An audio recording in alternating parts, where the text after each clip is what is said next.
noite, amada igreja, que a graça e a paz do nosso Senhor Jesus Cristo esteja sobre as nossas vidas nessa noite.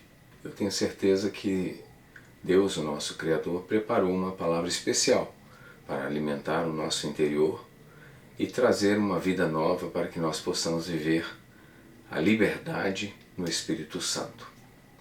Então nessa noite eu quero pedir você que está nos assistindo aí pela internet e que nunca participou das nossas palestras, que você venha dar o teu like e também venha compartilhar esse link, enviar para outras pessoas, para que muitos possam ser abençoados com essa palavra. E também que você possa se inscrever neste canal, porque isso tudo que eu acabei de lhes dizer, isso vai estar potenciando a palavra de Deus. E nessa situação que nós estamos vivendo no mundo, nós temos uma necessidade muito grande de nos alimentarmos. Por quê?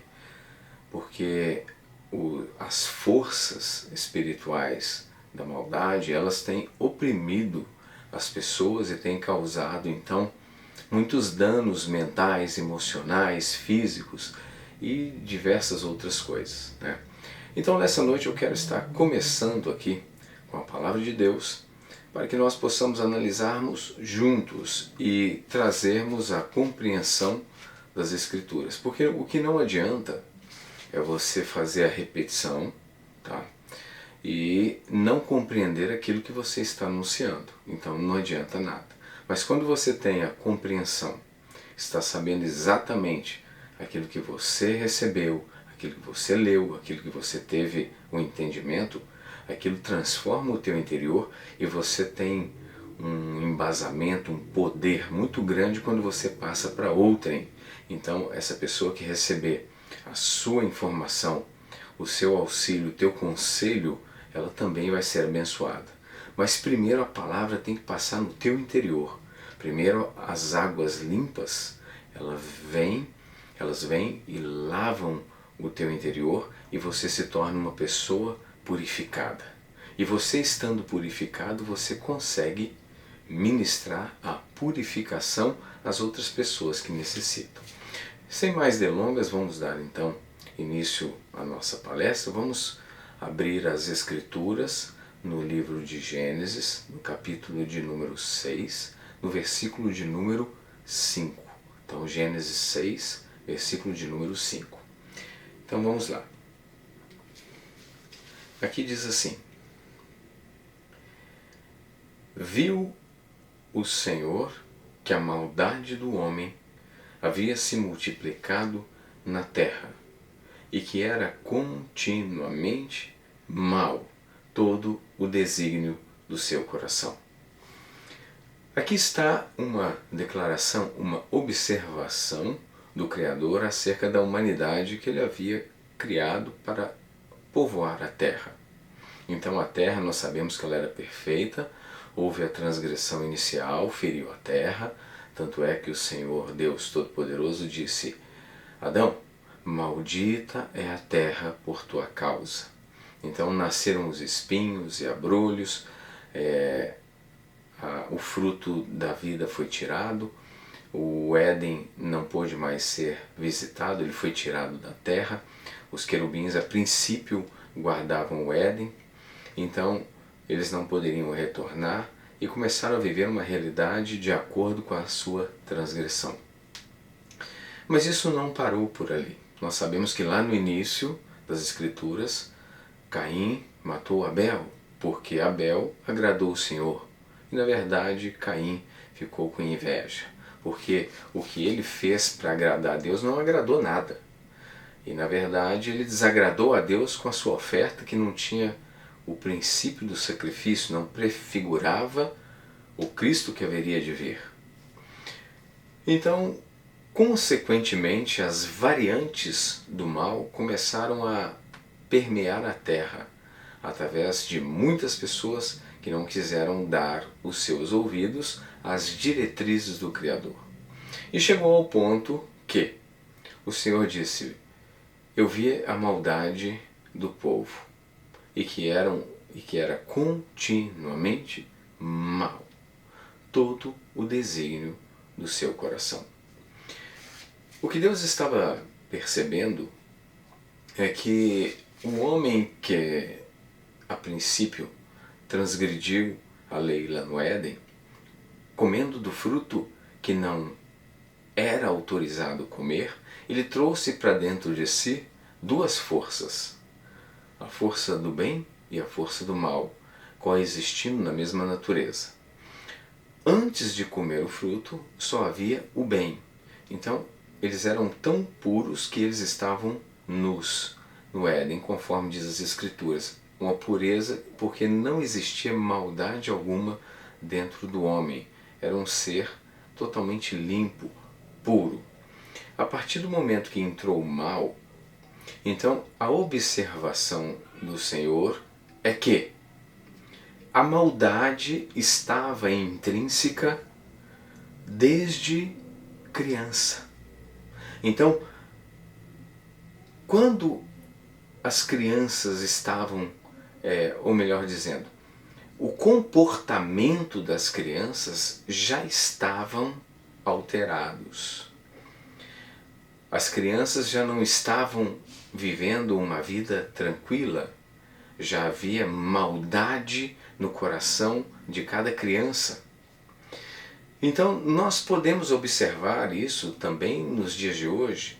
Quantas crianças você já percebe os sinais da perversidade?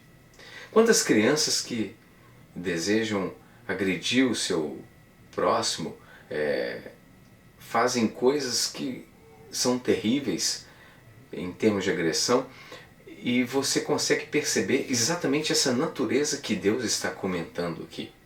Então, isso é algo que entrou na terra, entrou na natureza humana e precisa ser tratado. E nessa noite, nós precisamos entender que não adianta procedimentos religiosos como rituais, fazer coisas copiadas, usar recursos físicos, materiais, ofertas, óleos ungidos, e todas essas coisas que muitos utilizam para dominar o mal. O mal precisa ser destruído dentro de nós. E a Bíblia veio exatamente com uma urgência: transformar pessoas malignas em pessoas benignas. Então essa é a urgência bíblica. Então a Bíblia contém informações que podem reconstruir o interior de um ser humano. E essa observação de Deus aqui, ele está fazendo uma observação do ser humano. Não estou dizendo homem, estou dizendo homem e mulher. Desde criança existe então o comportamento perverso sendo manifesto. Nós podemos observar nas Escrituras, na história, a perversidade reinando sobre toda a terra. Nós podemos ver a maldade exalada, por exemplo, pelo rei Senaqueribe, pelo seu, vamos dizer assim, tradutor, o Rabsaqué. Então nós podemos observar que o mal estava permeando toda a terra. Nós podemos observar a maldade que dominou Saul, que era um homem incapacitado, escolhido por Deus. Ele foi pervertido pela sua obstinação no erro. Nós podemos observar várias outras coisas. A traição de Davi, ou seja, ele pegou um homem fiel, colocou à frente da guerra e deu a ordem para que quando os exércitos se cruzassem, era para deixar aquele homem morrer, para que ele pudesse ficar com a tua esposa. Então Urias morreu e Davi usou desse recurso para tomar a sua esposa Betseba e tentou ocultar isso até que o profeta foi diante dele e desmascarou toda a tua farsa.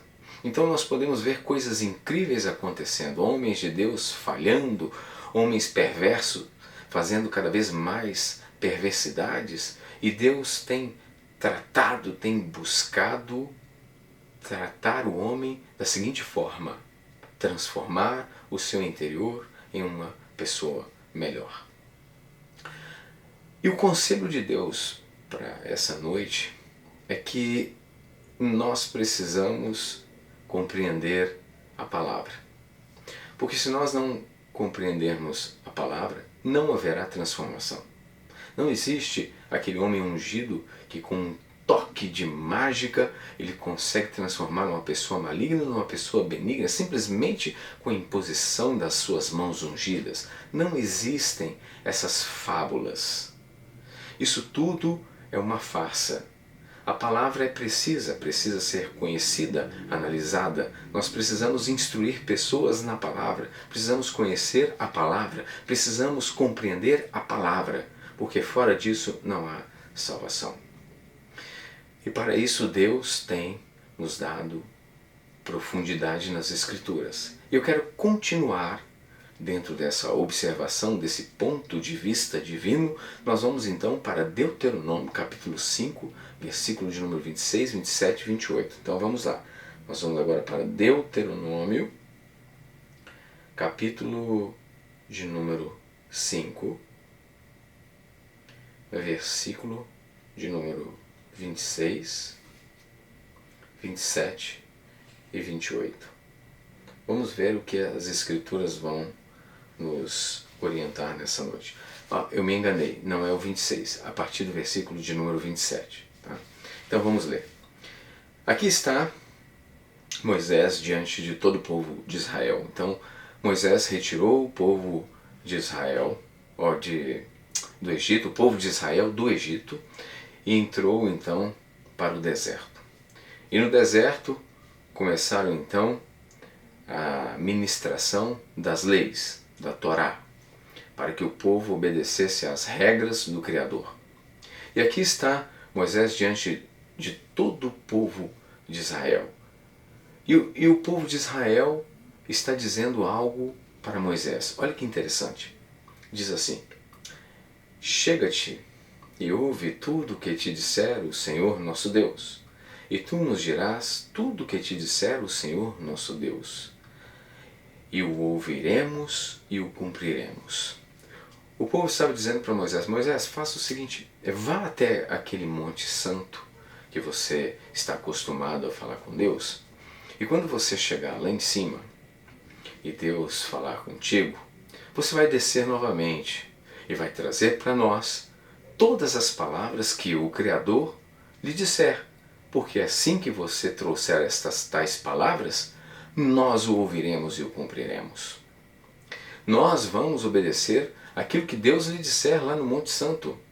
Aquilo que o Senhor Deus sempre fala contigo, nós queremos saber sim. Nós queremos ouvir, queremos conhecer e queremos praticar tais palavras. Então Moisés subiu ao Monte Santo em clamor do povo. E olha o que o Senhor disse a Moisés quando ele chegou lá em cima. Olha que interessante. Diz o Senhor a Moisés, no versículo de número 28, diz assim: ouvindo, pois, o Senhor as vossas palavras, quando me faláveis a mim, o Senhor me disse: eu ouvi as palavras deste povo, as quais te disseram. Em tudo falaram eles muito bem. Falaram eles bem. Então o Senhor está dizendo o seguinte: olha, eu escutei quando eles estavam conversando com você lá embaixo, Moisés. Em tudo eles falaram muito bem. Que retórica linda. Olha, as palavras deles são verdadeiras e verazes, são palavras sinceras. O povo realmente falou contigo algo assim que eles têm intenção. É interessante isso aí. Mas Moisés, apesar deles terem falado tudo isso com você, existe um detalhe que você precisa entender. E o Senhor explicou isso a Moisés no versículo de número 29. Olha que interessante. Ele disse assim: quem dera que eles tivessem tal coração que me temessem e guardassem em todo o tempo todos os meus mandamentos, para que bem lhes fosse a eles e aos seus filhos para sempre. O que o Senhor está dizendo? O Senhor está dizendo a mesma afirmação lá em Gênesis 6:5. Ele está dizendo o seguinte: este povo, ele está falando com a boca, com os lábios, mas o coração deles está longe de mim. É uma verbalização aparente, são palavras vazias, palavras de quem até tem a intenção, mas não existe a capacidade de cumprir o meu propósito. Porque as forças do mal ainda imperam dentro deles desde a sua mocidade. Outras versões, desde a sua meninice. Por isso ele explicou lá atrás a mesma coisa, o mesmo problema de sempre. Então viu o Senhor que a maldade havia se multiplicado na terra e que era continuamente mal todo o desígnio do íntimo do seu coração, desde a sua mocidade ou desde a sua meninice. E aqui ele está dizendo a mesma coisa. Quem dera que eles tivessem tal coração, que me temessem, e guardassem em todo o tempo todos os meus mandamentos, para que bem lhes fosse a eles e aos seus filhos para sempre. O interessante aqui é a segunda parte desse versículo, que se lermos como quem ler uma revista ou um jornal, nós não iremos pegar a mensagem que está intrínseca na segunda parte. Está dizendo o seguinte: quem dera que eles tivessem tal coração que me temessem e guardassem em todo o tempo todos os meus mandamentos, para que bem lhes fosse a eles e aos seus filhos. O bem que a humanidade tem sonhado para si mesmo e para os seus filhos está exatamente na segunda metade do versículo de número 29. Olha o segredo aqui da boca do Senhor. O Senhor está dizendo diretamente, pois a Bíblia diz que o Senhor falava a Moisés como quem fala ao seu amigo face a face. E o Senhor face a face eu quero dizer, é uma expressão de intimidade, de companheirismo, de amizade, de aliança. Isso quer dizer face a face. Mas nós precisamos também compreender exatamente o que diz as Escrituras e poder entender também que houve uma tradução que empobreceu muitas expressões. Mas então esta palavra está dizendo face a face, como quem fala ao seu amigo. O Senhor está dizendo, para que bem lhes fosse a eles e aos seus filhos para sempre. O sonho de toda a nação brasileira, ou vamos dizer, de todas as famílias que têm uma coerência, que têm as faculdades mentais funcionando ainda, é o querer o bem para si próprio e para os próprios filhos. Isso é um sonho de todo cidadão brasileiro, não só o cidadão brasileiro, mas do mundo inteiro, desde que as suas faculdades mentais estejam coerentes com a lógica da vida, da piedade e da justiça. Mas então esse sonho, ele acontece por causa de uma causalidade. Veja bem, quem dera que eles tivessem tal coração que me temessem e guardassem em todo o tempo todos os meus mandamentos. Então, temendo a Deus, respeitando a sua autoridade, o seu poder, o seu senhorio e guardando os seus mandamentos, qual é a consequência disso? Para que bem lhes fosse a eles e aos seus filhos para sempre. Então, a forma de guardar, ou melhor dizendo, de ter o bem para si próprio e para os próprios filhos, está exatamente em guardar e temer a Deus. Guardar os seus mandamentos e temer a Deus. Temer a Deus significa você afirmar dentro de si mesmo: eu não vou violar as Escrituras, porque eu sei que eu vou provocar a lei do retorno e aquilo vai me atingir e eu vou ser prejudicado. Então, a vida está em obedecer a Deus e guardar os teus caminhos, os teus propósitos. Ali está o segredo da boa vida. Ali está o segredo da vida abundante. Eu temo e guardo. Eu temo e guardo. E me faz o bem e ainda faz o bem para os meus filhos. Não é receber, então, o óleo ungido, consagrado em Israel. Não é, talvez, beber a água do Rio Jordão. Não é passar a vassoura santa na casa e varrer e ali o mal vai embora. Não, é guardar e temer. Guardar e temer. Temer não no sentido de ficar com medo de Deus. Não. É você entender que a violação da palavra dele vai te autodestruir. Mas, então eu temo a violação. Eu temo transgredir os teus mandamentos, porque eu sei que me trará consequências. Então, por isso eu obedeço, eu guardo, eu temo e o bem está sobre mim, sobre a minha casa, sobre os meus filhos. E assim eu vivo em paz, protegido e guardado nos seus mandamentos.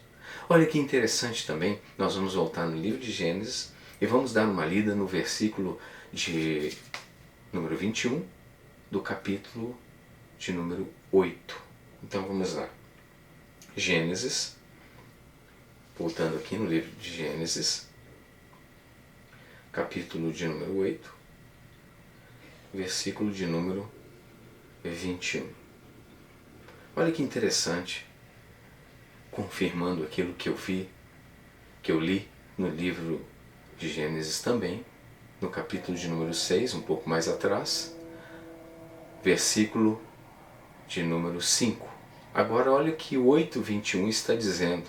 Veja se não é um alinhamento das Escrituras. E o Senhor aspirou o cheiro suave e disse consigo mesmo: não tornarei a amaldiçoar a terra por causa do homem, porque é mau o desígnio do íntimo do homem, desde a sua mocidade. Nem tornarei a ferir todo vivente como fiz. Então, após o dilúvio, o Senhor disse essa frase: eu não vou fazer isso, porque não é isso que vai resolver. Na verdade, o dilúvio é uma questão de juízo, não é uma questão de transformação e nem de redenção. É uma questão de causalidade e consequência. Houve a multiplicação da maldade sobre a terra, veio o juízo e destruiu a todos. E houve a preservação de 8 pessoas através da arca, cujo cabeça era Noé, que recebeu a instrução direta do Criador. E que nós temos que entender que Deus livra os teus. Assim também foi em Sodoma e Gomorra. Ele disse para que Ló e sua família saíssem de lá, porque ele iria destruir aquela cidade. Mas ele não a destruiu enquanto Ló estava lá. Então a perversidade era tamanha que 8 pessoas se salvaram pelo dilúvio. A maldade era tamanha que apenas Ló e sua família se salvaram de Sodoma e Gomorra. O restante foi destruído. Então nós podemos entender que aqueles que guardam e temem a Deus, eles são libertos da destruição, da miséria, da pobreza, da dor, da tristeza, da angústia. Por quê? Porque ele tem compromisso com aqueles que temem e guardam. Então nós temos Noé e sua família. Eles temiam e guardaram. Foram salvos através da arca, diretriz, por meio da palavra que veio da boca de Deus. Foram salvos. A mesma coisa, Ló saiu de Sodoma e Gomorra através da palavra, orientação de Deus. Guardou e temeu. Foram salvos. Sodoma e Gomorra totalmente incinerada por meio do enxofre e fogo que o Senhor enviou.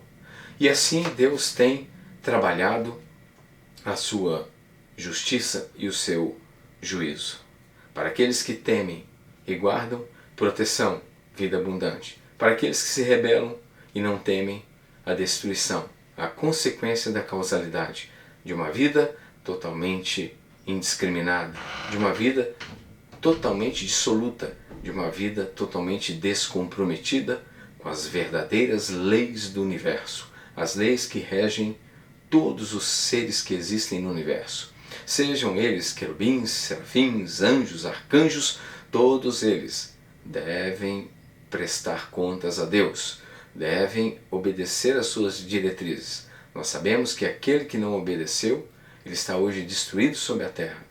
São os demônios que abandonaram o seu estado original e hoje eles são inimigos de Deus, são totalmente destruídos, totalmente arruinados, preparados para o dia do juízo. Continuando aqui, eu quero que vocês analisem mais um comentário, mais um esclarecimento da boca de Deus. Nós vamos agora lá para o livro de Jeremias, capítulo de número 7.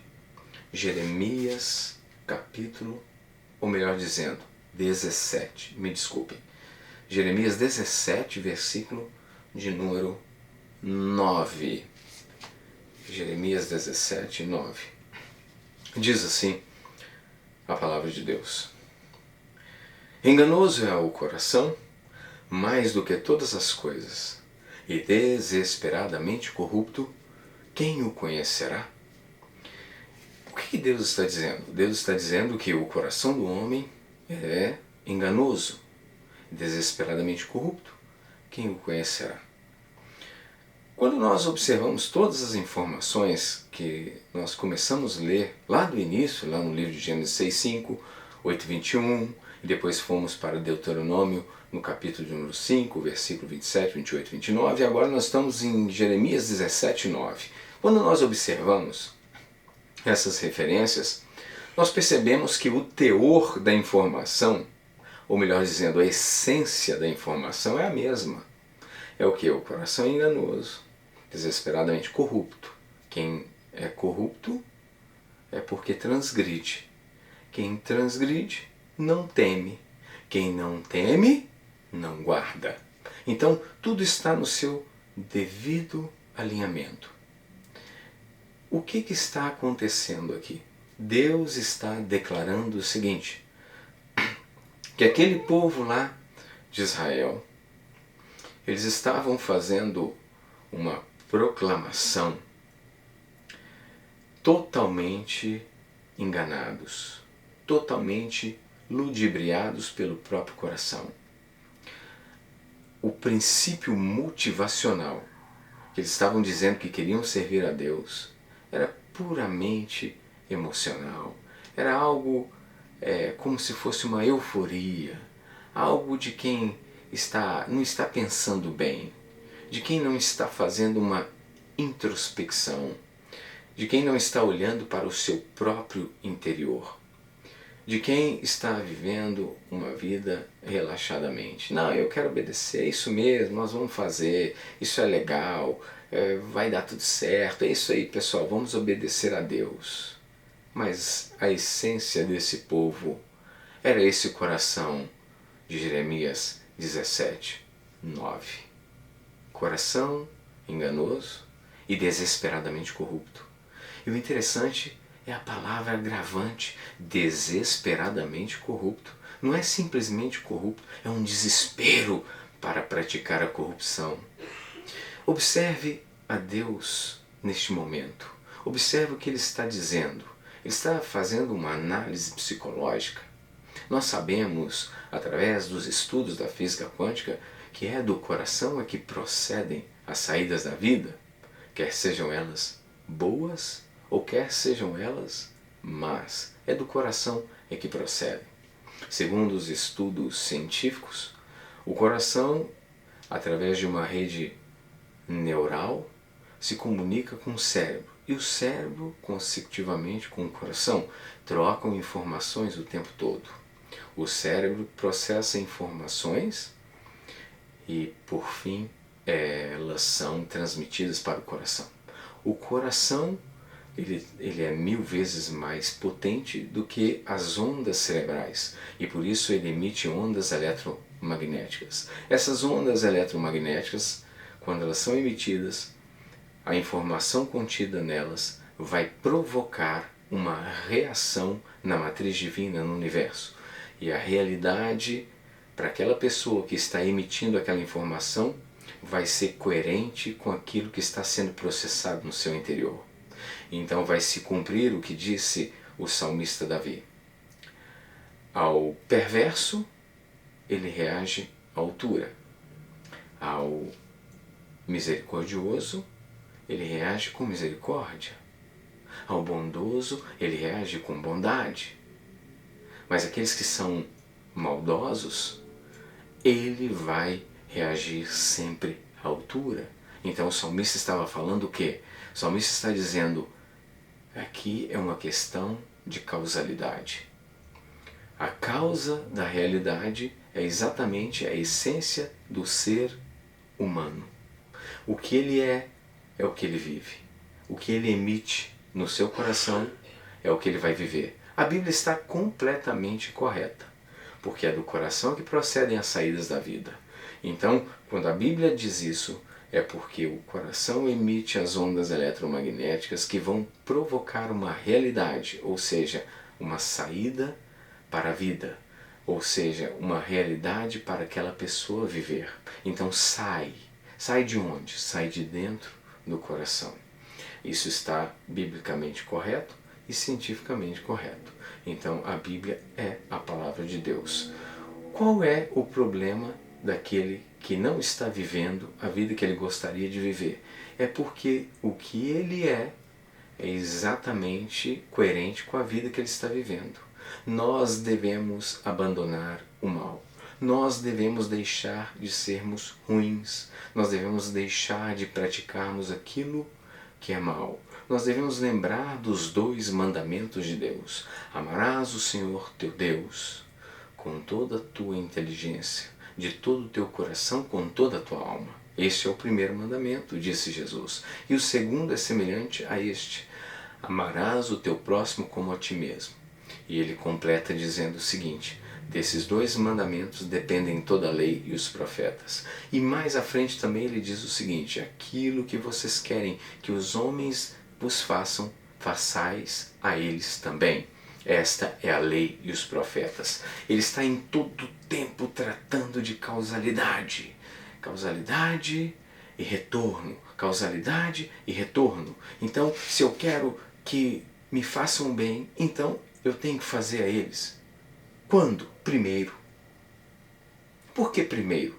Como é que eu vou colher algo que eu não plantei? Então primeiro eu planto e eu colho. Então quando eu trato o meu próximo bem, automaticamente eu provoco o bem como retorno para a minha vida. E é assim que funciona a lei de Deus.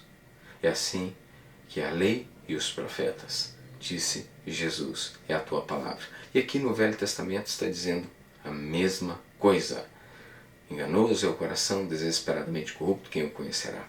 Então, quando se tem um coração enganoso, quando se tem um coração corrupto, vai viver uma vida de fracasso, uma vida de humilhação, uma vida de destruição, uma vida de angústia, uma vida de choro, uma vida de lamento, uma vida de dor. Se nós queremos mudar a nossa vida, nós precisamos mudar o nosso interior. E a Bíblia também trata disso.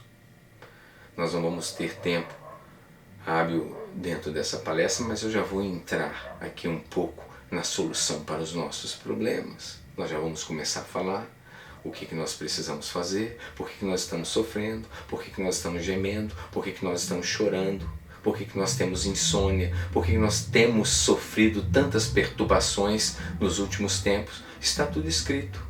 Vamos agora para Ezequiel 36, versículo 26 e 27. Olha que interessante aqui o diagnóstico que Deus tem nos dado para que nós possamos viver uma vida totalmente transformada. Veja bem, Ezequiel, tá? Vamos lá, no livro de Ezequiel, capítulo de número 36, e vamos ver aqui 26 e 27.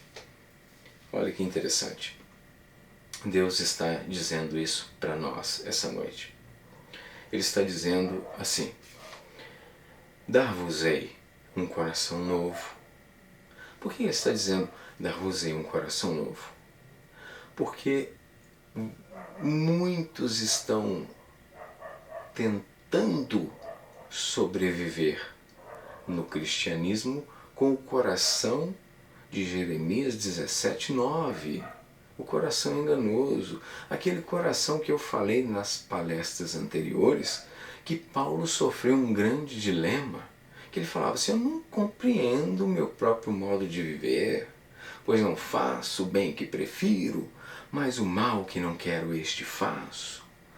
Porque no tocante ao homem interior, eu tenho prazer na lei de Deus, como o pessoal lá de Deuteronômio capítulo 5. Eles também estavam dizendo, vai lá, manda a palavra, que nós vamos ouvir e nós vamos viver. E Paulo estava dizendo a mesma coisa, porque no tocante ao homem interior, eu tenho prazer na lei de Deus, mas vejo outra lei que, guerreando contra a lei da minha mente, me faz prisioneiro da lei do pecado e da morte. Quem me livrará do corpo dessa morte? Desventurado homem que sou. Então, Paulo estava vivendo o coração de Jeremias 17:9, o coração de Gênesis 6:5, o coração de Gênesis 8:21, o coração de Deuteronômio 5, versículo de número 27, 28 e 29, e o coração de 17:9 em Jeremias.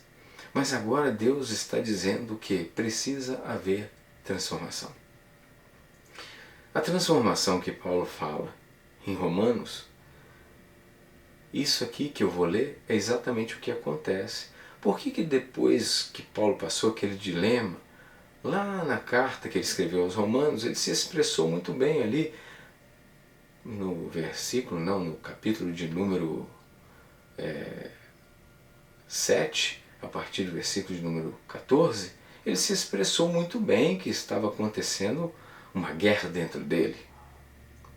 E eu até li para vocês nas palestras anteriores. E agora Deus está dizendo que a transformação que Paulo falou, pela renovação da mente, vai acontecer uma cirurgia. Vai acontecer a remoção do mal. O que acontece quando nós somos transformados? Quando nós passamos pela renovação mental? Veja bem, olha que interessante. Diz assim, dar-vos-ei coração novo, e porei dentro de vós espírito novo. Tirarei de vós o coração de pedra, e vos darei coração de carne. Agora olha o versículo de número 27. Porei dentro em vós o meu espírito. Que espírito é esse? Com letra maiúscula. O Espírito Santo. Porei dentro em vós o meu espírito. E farei que andeis nos meus estatutos, guardeis os meus juízos e os observeis. Agora sim. Agora mudou tudo. Ele tira aquele coração, 17:9, que eu falei antes. Ele vai colocar um coração novo, com um espírito novo. Tudo novo. Pensamento novo, subconsciente totalmente novo. Que o subconsciente está ligado ao espírito do homem, porque é ele que trabalha na matriz divina. Lembra o que o Dr. James disse sobre a questão do subconsciente? Lembra? William James? O poder que move o mundo está na mente subconsciente. Ela é uma com a inteligência infinita. E sabedoria sem limites, alimentada por fontes ocultas, é denominada de lei da vida. O que você nela gravar, ela moverá céus e terra para realizar. Por isso mesmo você deve gravar ideias certas e pensamentos construtivos. Não é isso que Paulo está ensinando? Não é isso que lá na lei também o Senhor estava dizendo para praticar os tefilins, que é o filactério? Inculcarás na mente dos teus filhos, quando estiveres a caminho, quando estiveres na mesa. Não é isso que ele está dizendo?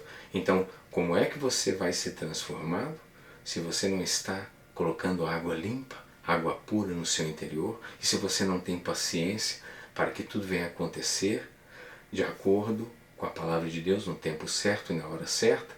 Então veja bem, ele está dizendo, porei dentre vós o meu Espírito, no versículo de número 27, o Espírito Santo.